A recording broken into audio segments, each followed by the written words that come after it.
প্রিয় শিক্ষার্থী বন্ধুরা, আশা করি তোমরা সবাই ভালো আছো। তোমাদের অর্ধবার্ষিক পরীক্ষা চলতেছে। তো অষ্টম শ্রেণীর অর্ধবার্ষিক পরীক্ষার গণিত সাজেশনটি দিচ্ছি। তোমরা অনেকেই অনেকভাবে রিকোয়েস্ট করতেছো। তো তোমাদের রিকোয়েস্টের জন্য আমি এখন তোমাদের সাথে তোমাদের গণিত সাজেশন যেটি আছে এটি শেয়ার করতেছি। আমি তোমাদেরকে উত্তর সহ বলে দেবো ইনশাল্লাহ। এমসিকিউ উত্তরগুলো তোমরা পেয়ে যাবে সাথে সাথেই, সেজন্য ভিডিওটি স্কিপ করা যাবে না কোনোভাবে। সম্পূর্ণ ভিডিওটি এ টু জেড ভালোভাবে যদি দেখো, তাহলে আশা করি ইনশাল্লাহ তোমরা সবটি ভালোভাবে শিখতে পারবা। এই উত্তরগুলো এখানেই পেয়ে যাবা। তো তোমরা জানো আমি সবসময় শতভাগ সাজেশন তোমাদেরকে দিয়ে থাকি। তো ভিডিওটি স্কিপ না করে সম্পূর্ণ ভিডিওটি ভালোভাবে দেখবে। চ্যানেলটি এখনো যারা সাবস্ক্রাইব করো নাই, চ্যানেলটি সাবস্ক্রাইব করে দিবে। তো চলুন শুরু করতেছি। দাখিল অষ্টম শ্রেণীর গণিত সাবজেক্টটি। তো শিক্ষার্থী বন্ধুরা, আবারও বলতেছি, যারা ইমতেহান গাইড পড়ো তাদের জন্য এই সাজেশনটি হুবহু কমন থাকবে ইনশাল্লাহ। তো প্রথমে তোমাদেরকে দেখো, তোমাদের সৃজনশীল প্রশ্ন 50 এবং বহু নির্বাচনী প্রশ্ন হচ্ছে 30 এবং শর্ট প্রশ্ন হচ্ছে 20। টোটাল হচ্ছে তোমাদের 100 মার্কের পরীক্ষা। তো এখানে আমি তোমাদেরকে দেখো দেখিয়ে দিচ্ছি, প্রতিটি বিভাগ থেকে কমপক্ষে একটি করে 5টি প্রশ্নের উত্তর দিতে হবে তোমাদেরকে। তো 1 নম্বরে হচ্ছে পাটিগণিত। দেখো পাটিগণিত থেকে 2টা প্রশ্ন আছে, 2টার মধ্যে অবশ্যই একটি তোমাদেরকে লিখতে হবে। তো 1 নাম্বার দেখতেই পাচ্ছ তোমরা, 1 নাম্বার প্রশ্নটা দেখে নাও। আর এটা হচ্ছে তোমাদের 2 নাম্বার প্রশ্ন। এই হচ্ছে তোমাদের পাটিগণিতের প্রশ্নগুলো। তো আমি আর একটু জুম করি তোমাদের দেখার সুবিধার জন্য, তাহলে তোমাদের জন্য ভালো হবে। তো এখন দেখতে পাচ্ছ তো ভালো করে, আশা করি। ক নম্বরের পাটিগণিত গেল। তারপরে দেখো তোমাদের বীজগণিত খ নাম্বার। এখানে বীজগণিতের থেকে তোমাদের 2টা প্রশ্ন দেওয়া আছে, অবশ্যই একটার উত্তর দিতেই হবে। তো এটা হচ্ছে তোমাদের বীজগণিত। বীজগণিতটা তোমরা দেখে নাও, 3 নাম্বার এবং 4 নাম্বার। এই হলো তোমাদের বীজগণিত। তো আশা করি দেখতেই পাচ্ছ তোমরা ক খ গ প্রশ্ন।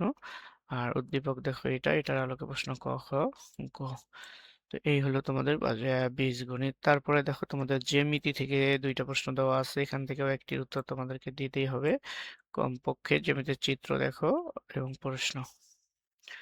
তো এবার যদি আমরা আসি অন্য সাইটে,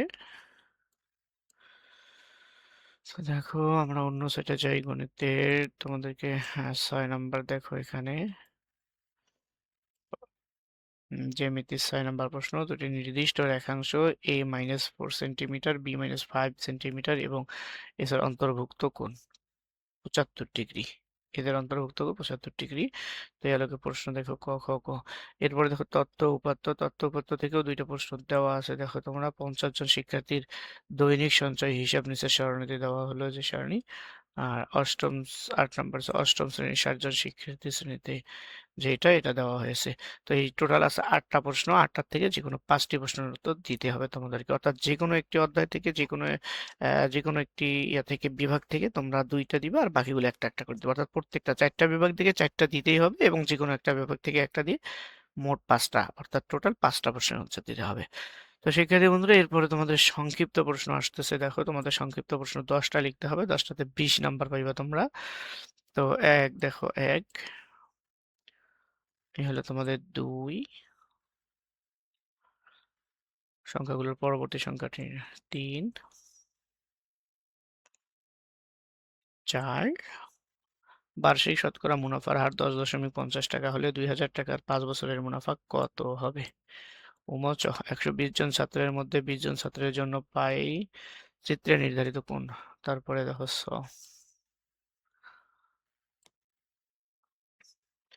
ঘনকের ধার। তারপরে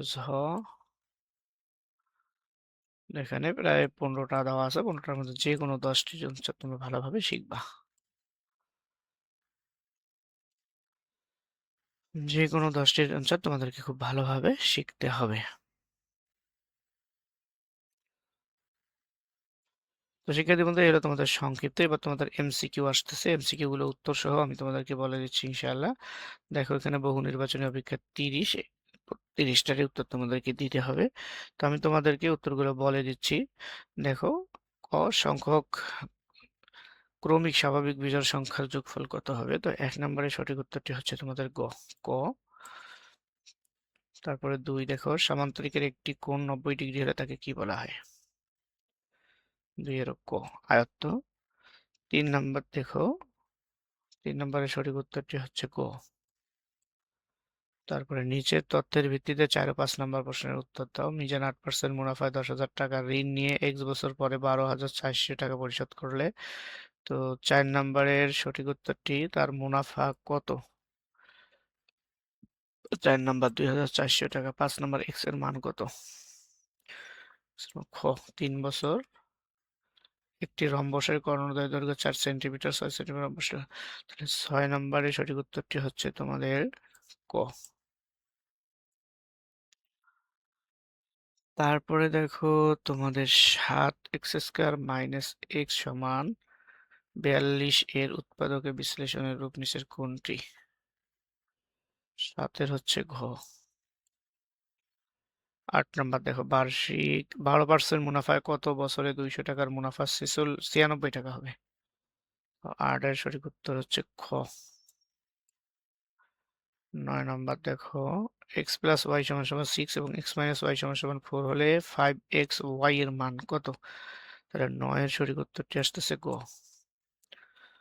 তারপরে 10 দেখো 1 2 3 এভাবে প্যাটার্নটি কোন বীজগণিতিক রাশি দ্বারা প্রকাশ করা যায়? গ। তারপরে দেখো 11 নাম্বার p + q = 7 এবং pq = 9 হলে p² + q² এর মান কোনটি? 11 11 সঠিক উত্তরটি গ 31। 12 নাম্বার দেখো 12 নম্বরে সংখ্যাগুলোর মধ্যক কত? 12 12 12 সঠিক উত্তরটি হচ্ছে ঘ 18। 13 নাম্বার দেখো 13 নম্বরের সঠিক উত্তরটি হচ্ছে ক 10তম। 14 x 14 14 সঠিক উত্তর হচ্ছে ক 1 এবং 2। 1 এবং 2 এই দুটো সঠিক হবে। নিচের চিত্র অনুসারে 15 16 নং প্রশ্নের উত্তর দাও।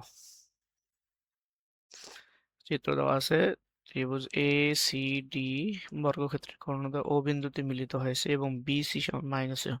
তা 15 নম্বরের সঠিক উত্তরটি হচ্ছে তোমাদের ঘ 90 ডিগ্রি। 90 ডিগ্রি আসে। তারপরে দিয়ে তোমাদের পরেরটা যে আমরা 16 নম্বর দেখো 16 নম্বরের সঠিক উত্তরটি হচ্ছে তোমাদের খ এসি দ্রবীভূত। 17 যে ত্রিভুজের 2 জোড়া সন্নিহিত বাহু সমান তাকে কি বলে? 17 সঠিক উত্তরটি হচ্ছে গ ঘুড়ি। 18 এর সঠিক উত্তরটি হচ্ছে খ। 18 এর সঠিক উত্তর খ। 19 চতুর্ভুজের 4টি কোণের সমষ্টি কত? চতুর্ভুজের 4টি কোণের সমষ্টি কত? এটা সঠিক উত্তর হলো ঘ 4 সমকোণ। নিচের তথ্যের আলোকে 20 ও 21 নং প্রশ্নের উত্তর দাও। 20 নম্বরের মান কত? 20 এর মান হচ্ছে খ 7। 21 এর মান নিচের কোনটি? 21 নম্বরের সঠিক উত্তরটি হচ্ছে ক। 22 একমের ম্যাজিক বর্গের কোণাকুণি যোগফল কত? 22 নম্বরের সঠিক উত্তর ক 34। এই যে দেখো 100 টাকার 1 বছরের মুনাফা 4 টাকা হলে 200 টাকার মুনাফা কত? ঘ 16 টাকা। 24 একটি ঘনকের ধার 5 একক হলে ঘনকের পৃষ্ঠ 25 24 এর সঠিক উত্তর হলো গ। 25 এর সঠিক উত্তর হচ্ছে ক। 26 দেখো 26 এর সঠিক উত্তর ক। 27 এ বি সি ডি সমান 27 এর সঠিক উত্তর হচ্ছে ক। 28 এর সঠিক উত্তর হচ্ছে খ। নিচে তত্ত্বের ভিত্তিতে 29 30 নম্বর প্রশ্ন গেলে 29 এর সঠিক উত্তরটি হচ্ছে গ এবং সর্বশেষ 30 এর সঠিক উত্তরটি হচ্ছে তোমাদের গ।